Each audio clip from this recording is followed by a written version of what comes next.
Hi guys, welcome. Magandang umaga. Ipapakita ko ang lugar kung saan ako lumaki mga guys. Dito sa banda na to mga guys, maraming naliligo. Matatanda at saka maliliit na bata. Yan, marami silang naliligo dyan mga guys. Dati mga guys, malaki pa tong ilog na to. Ngayon, parang kunti na. Hindi na tulad dati na halos hindi mo matawid. Ngayon, parang lumiliit siya. Kung makikita nyo mga guys, mayroong nagmumotor, babae yan mga guys. Tingnan natin kung kaya niya tawirin ang ilog. Tapos may angkas pa yan mga guys. Mayroong backride. Ganun ka galing ang mga babae dito. Kasi mga guys, yung mga babae dito kadalasan marunong talaga magmotor. Tapos kaya nila. Parang mga lalaki na rin sila. Kasi nakasanayan nila dito mga guys, motor talaga. Babae at saka lalaki dito mga guys, kahit na maliliit na mga bata, kaya nila magmotor, tumawid ng ilog. Tapos kaya rin nila magtrabaho kung anong trabaho ng mga malalaki. Yan ang kanilang dito mga guys, nakaugalian. Kung anong trabaho ng lalaki, kaya rin ng babae. Kaya proud ako sa mga babae dito. Tapos dito sa kabila, mayroong naliligo. Kasi ang libangan nila dito mga guys, maliligo talaga yung mga tao. Tapos dito mga guys, anong tawag yan sa inyo? Sa amin, Skylab kasi ang tawag yan mga guys, yung ganong motor. Tapos pag magpatawid ganyan mga guys, kailangan mo ng katulong para in case of matumba ka mga guys, o matutumba ka, mayroon kang katulong. Ayan. Yun ang ginagawa niya.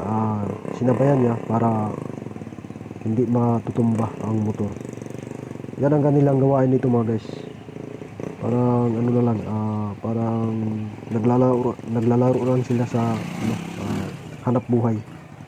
At saka i-enjoy lang nila ang kanilang hanap buhay. Ganun ang mga tao dito sa probinsya mga guys. Kasi ako mga guys, dito ako lumaki, dito ako nag-aaral. Pero sa naman tayo sa siyudad naman tayo naghanap buhay, nagtatrabaho. Tapos dito mga guys, wala talagang katulad ang lakas ng tawag diyan, kabayo.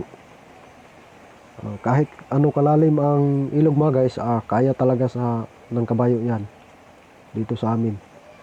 Yan kasi ang dating dito, sasakyan, yung kabayo. Tapos dito mga guys, bago talaga ang daan nila dito. Kung mapapansin nyo mga guys sa kapaligiran, maraming niyog, maraming puno ng saging. Tapos mga bundok yan mga guys, yung makikita nyo dyan. Kasi bago lang tong nadaan mga guys. Hindi tulad dati na sa kabila pa ang daan. Marami tayong ilog na tatawirin doon pag doon tayo magdaan. Dito bago to mga guys, bagong gawa na daan nila dito. At saka nagpapasalamat na rin tayo sa gumawa dito, yung mga official natin dyan. Magpapasalamat na rin tayo na mayroon tayong daan na ganito. Tapos dito na tayo sa aming barangay mga guys, yung sentro. Dito tayo sa pinaka mga guys, likod. Dati mga guys, yung tawag dito, protection sa baha, wala pa to, yung suminto.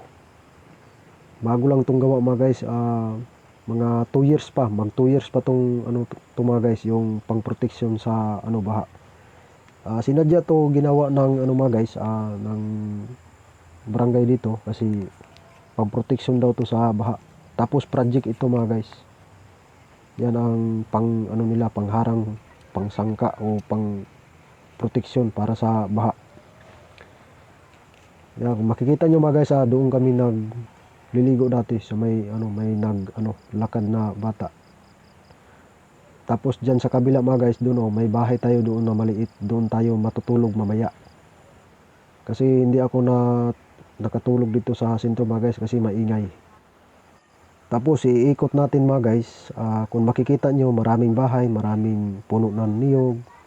Tapos mayroon mga damo-damo dyan sa ibaba. Tapos marami kang makikita dito mga guys na bahay. Dito tayo sa likuran banda mga guys. Yan, mga bahay yan dyan mga guys. Kung makikita nyo. Pinaikot lang natin ang ano mga guys, camera.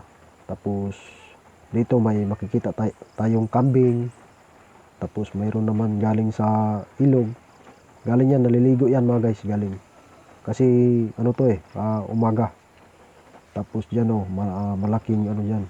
Parang may gubat-gubat pa dyan mga guys. Dati mga guys, malalaki talaga ang mga kuwan dito mga guys, punong kahoy. Ngayon hindi na. Hindi na masyadong malaki. Kaya maliwanag na. At yan lang mga guys, maraming salamat. Basta ang masasabi ko lang, ang lumilipas ay hindi maaring kalimutan. Kaya tayo bumalik-balik dito dahil gusto natin balikan kung anong nakaraan sa ating buhay. Kaya hanggang ngayon dito tayo.